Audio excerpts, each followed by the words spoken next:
आज आई शिकवणार आहे हादग्याचे भजे कसे बनवायचे। त्यासाठी हादग्याची फुलं अशी व्यवस्थित निवडून घ्यायची आहेत आणि मग ती पाण्यातून स्वच्छ धुवून घ्यायची आहेत।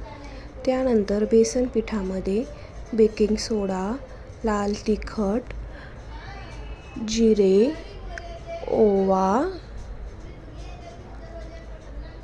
अद्रक लसूण आणि कोथिंबीरीची पेस्ट, हिंग, चवीनुसार मीठ आणि बारीक चिरलेली कोथिंबीर घालून घ्यायची आहे। मग ह्यावर हादग्याची फुलं व्यवस्थित चिरून घालायची आहेत आणि मग ह्या मिश्रणात थोडं थोडं पाणी घालून हे मिश्रण व्यवस्थित असं भिजवून घ्यायचं आहे। तेल तापायला ठेवून घ्यायचं आणि तेलाला अशी उकळी आल्यानंतर त्यात हळूहळू भजे सोडायचे। भज्यातील तेल पूर्ण निथळून घेऊन भजे व्यवस्थित डिशमध्ये काढून घ्यायचे। भजे तळताना मध्यम आचेवर तळायचे आहेत।